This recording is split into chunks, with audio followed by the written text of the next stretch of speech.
But generally, yes, if the more intense, the shorter the workout has to be.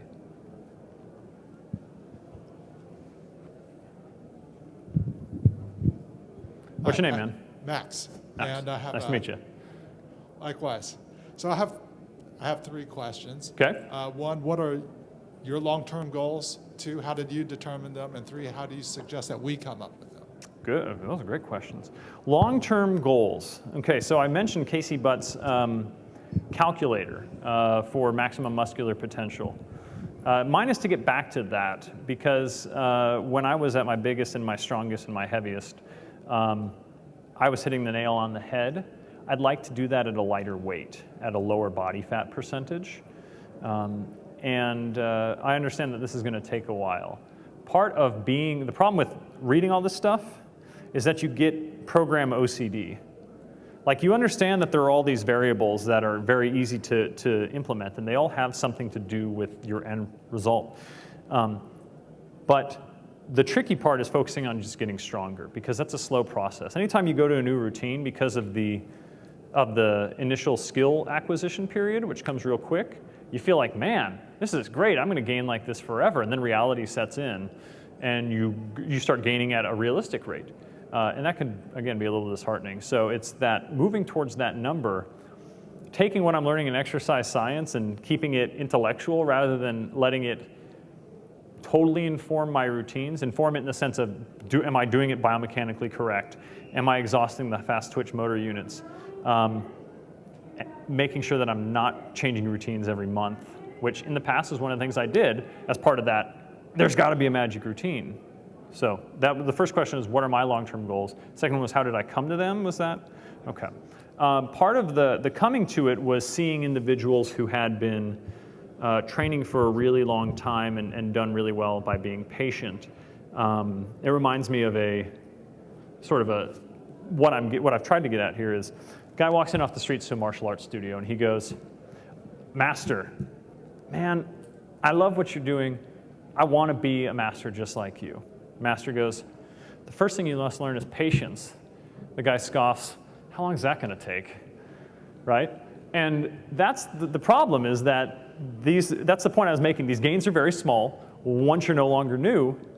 So you have to find something about the training you're doing that you inherently find enjoyable, regardless of the external result. You want it going in a positive direction. It's just happening so slow that after, you're not going to have these like, my pec's an inch bigger, or some sort of external feedback cue. It starts to come slower and slower and slower, so you have to start to like the process.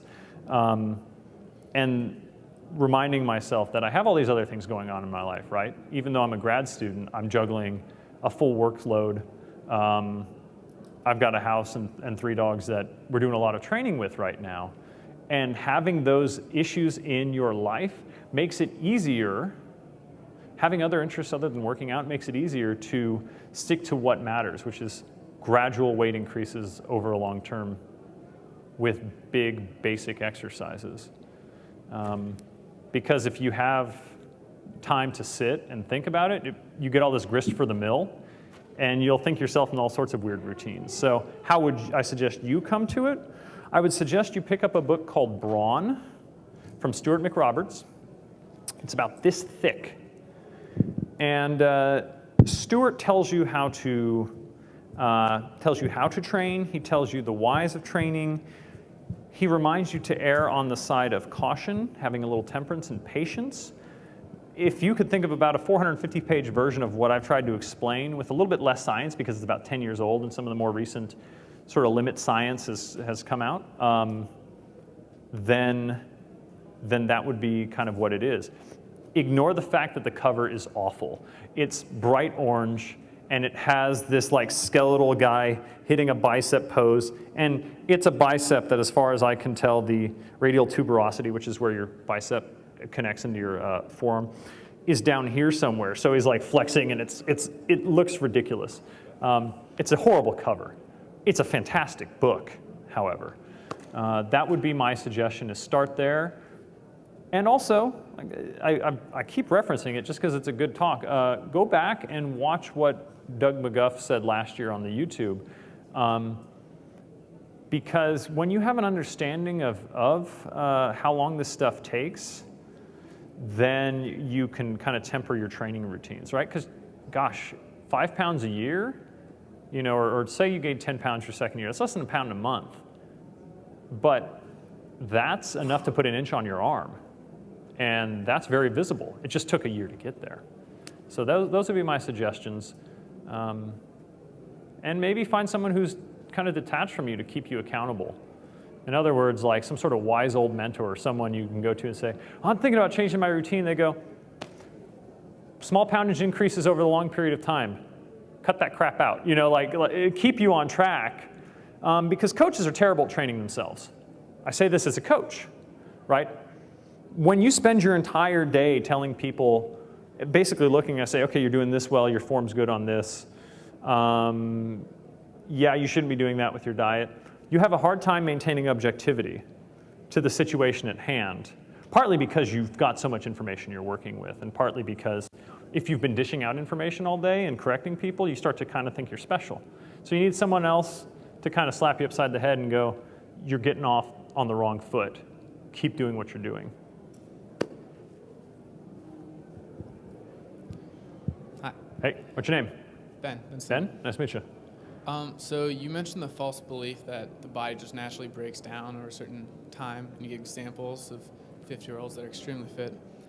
But I've encountered this belief repeatedly in my friends and family, and no matter how much I try to explain the benefits of paleo nutrition and body by science, Sure. exercise, things like that, they always just rationalize it away with, well, I'm just going to get fat anyway. You're going to get fat anyway. And, Yeah, so yeah. how do you go about explaining to people the benefits of eating right and putting in their 15 minutes of exercise a week? Okay.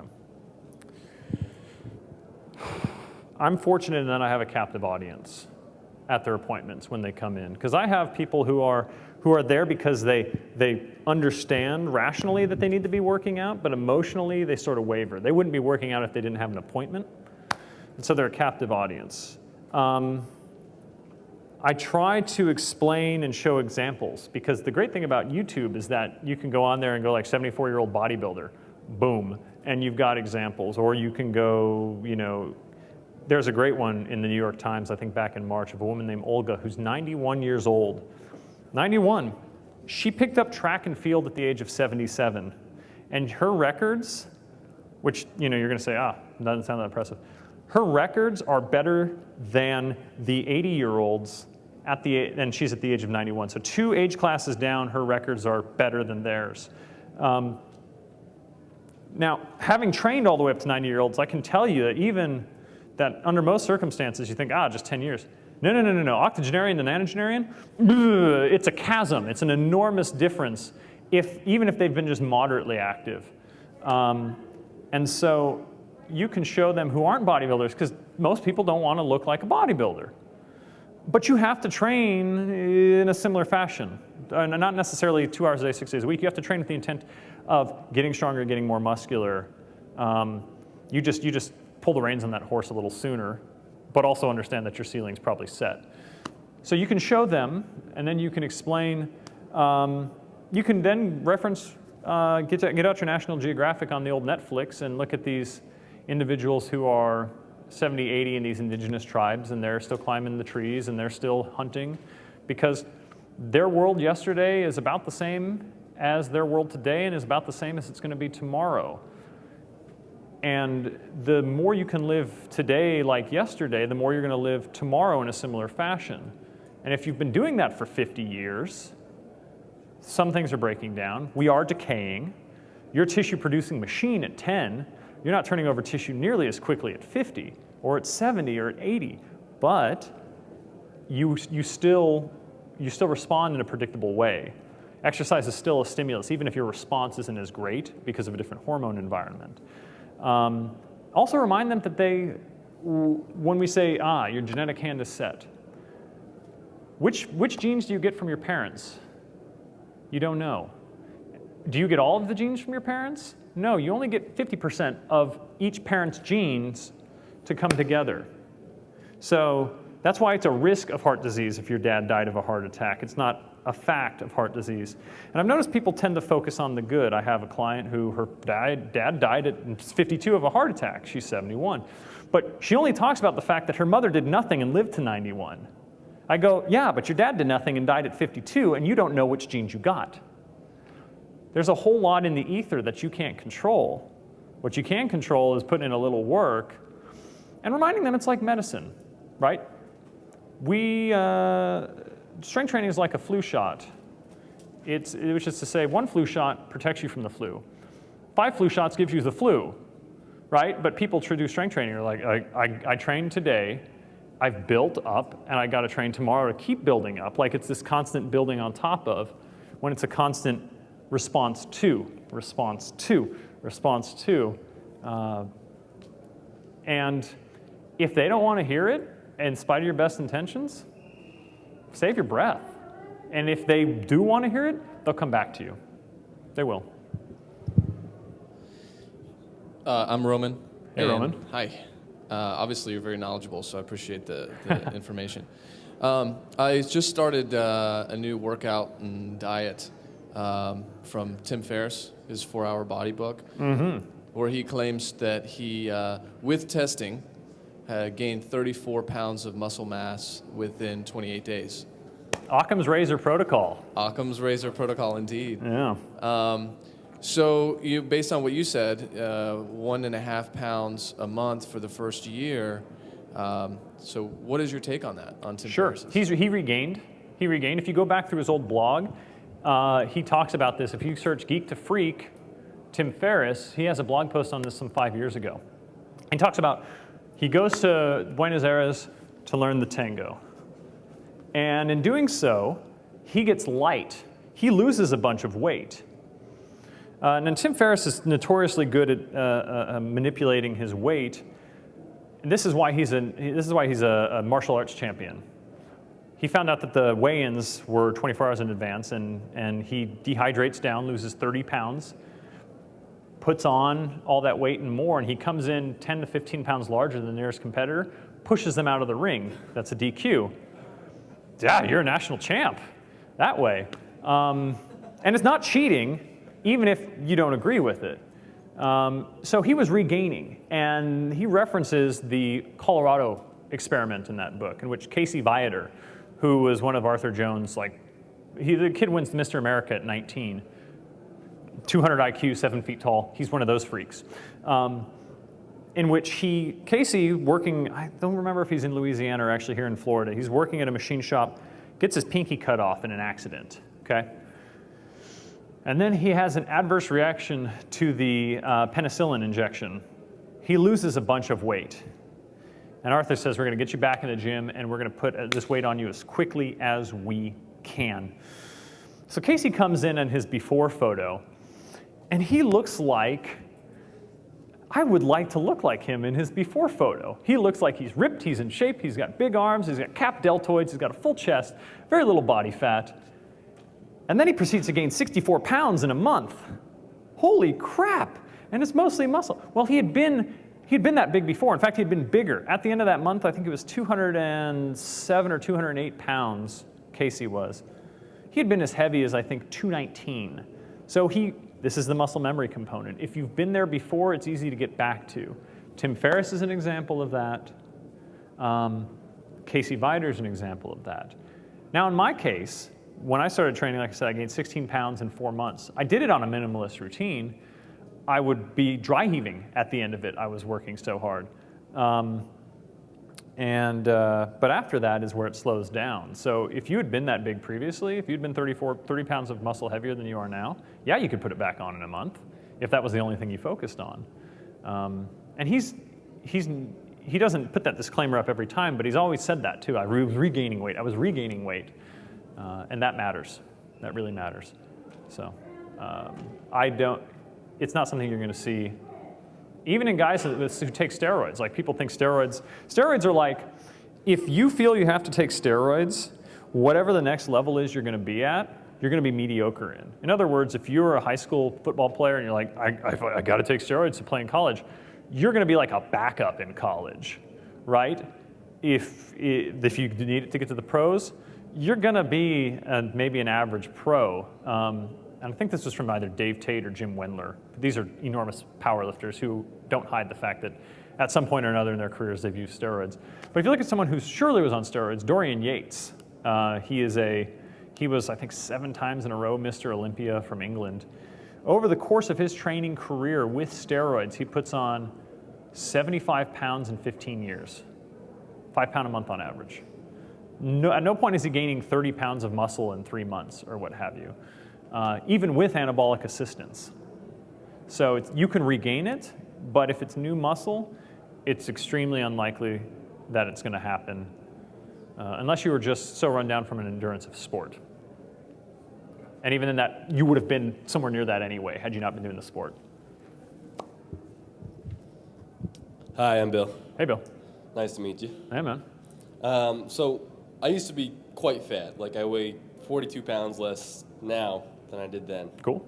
Great job. You were talking about like muscle memory. Sure. So if you used to be bigger, you can get bigger. Does it work the same way with fat? And There's some research done, and this seems to be kind of a point of contention among scientists about the body fat set point, that people will diet, and then they'll gravitate back towards kind of an equilibrium. I think that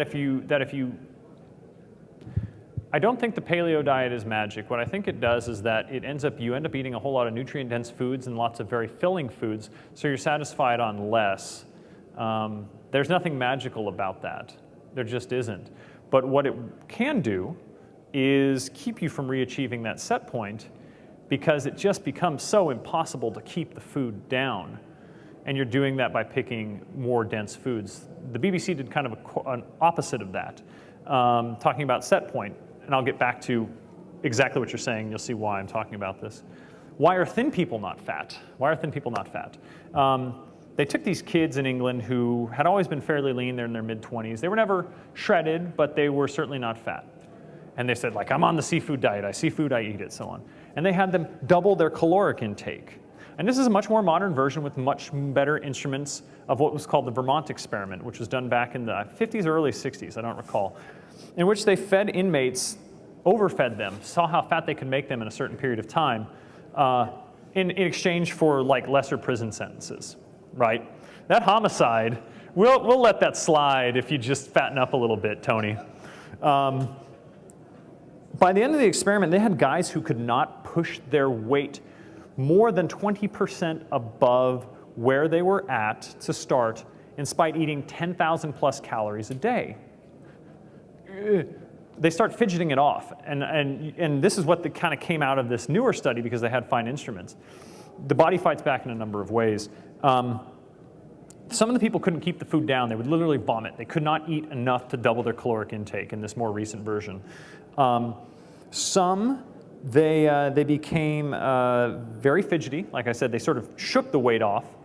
And there was one guy who he put on something like 22 pounds. He really didn't look all that different. They get him in the bod pod. His metabolic rate has gone up 30%, and he's put on 3/4 of that weight as muscle tissue. Right? And he's a computer science guy, right? He's just sitting there, he's kind of pushed up his glasses, he's like, yeah, that's really interesting. This is not a care in the world. I would kill and rob a bank and carry some women across the border to have that sort of reaction. Like, that's the zenith. And those are people who are genetically elite. And some people are genetically elite. The Onion made a joke the other day. World-class violinist dies without ever having played, right? The thing that we're talented at is typically not the thing that we're obsessed with. As I was saying before, in high school I had a 39-inch vertical leap. I could smack my elbow on a regulation backboard. I could touch 3/4 of the way up the bank shot square. It came relative. If I was playing basketball and I was jumping, I could push it up. And I've got video on my blog of me box jumping onto a 55-inch box, basically rocking back, planting and going. It's no big deal. I can do it, so I'm not obsessed with it, right? It's something I'm talented at. I rock climb really, really easily. Bouldering, no big deal. I'm obsessed with this. And so coming all the way back around to what you're saying, the body fights back when you've lost a lot of weight too. And so this is why I tell people to ride the plateaus. If you just go on a hard diet and you just tank, you go on a hard diet and you tank, what happens is you haven't changed really any habits, and you haven't let the body acclimate to a newer weight. So what I try and get people to do, you seem like you're maintaining 42 pounds lost, and how old are you? I'm 19. You're 19? Yeah, I mean, I hesitate to say baby fat, but you're in a position right now where you've got this hormonal environment in your body to where you can maintain that leanness for the rest of your life if you set the groundwork now. But yes, there is. You see people do it all the time. They'll just diet and they won't change any other habits. They'll do it as a goal. I'm going to lose X amount of weight. They get there and they go right back to the shitty way they were eating before, or they just totally drop exercising. And that's no different than some guy who says, I'm going to work out, I'm going to get more muscular, and I'm going to get this woman, or I'm going to do this event, and they stop working out and doing that event because they got what they want and they're out of shape. Both have to be sustainable, and they have to be something that you want to do. So you want to ride those plateaus, because if you can stick at that weight, it's easier when you can refocus yourself again to drop even more. But in your case, if you put in a little bit of work, I don't think you'd ever get back to that fat, just paying them a modicum of attention. So yeah, there's a set point, but I don't think you'll go back to it. Cool. Yeah. 1 minute. Yeah. My question. Yeah, man. Last one. My question was just pretty. My question was pretty basic. What's for someone who's just looking to straight just burn fat? What would you say is the most effective workout? I got 2 exercises for you. I'll demonstrate them. Someone offers you something that you know is high in calories. I want you to practice the head shake. And when you're eating, I want you to practice table push-aways when you're satisfied. And walk away. It's calories. I mean, these are dependent variables. Exercise doesn't burn many calories. Boy, it burns crappy amount of calories. It really, 30 minutes might get you 200 calories burned at a moderate intensity on a treadmill. 45 minutes might get you 300. I can put down 300 calories in 30 seconds. I could put down way more than that in a minute. It's a disproportionate amount of effort to reward. It's much easier to train regularly and eat a little bit less, or pick foods that fill you up a little bit more, and be flexible with that, right? Don't have the I have a cookie syndrome, which is you're going well on a diet, you've lost some weight. In a moment of weakness, you have a cookie. And you think, I've ruined everything, give me the bag. Because now you've ruined everything. But that's how people fall off the wagon. Like 100 calories of cookie just ruined the fact that let's say I lost 10 pounds of fat. That's 35,000 calories worth of energy you've lost. 100 calories of cookie is going to ruin it? No. That's the flexibility you need to have to keep it up over the long term. Find something you like doing, get the calories down a little bit, eat real food as close to its natural packaging as possible, and be patient. That's it, guys. Thanks a lot.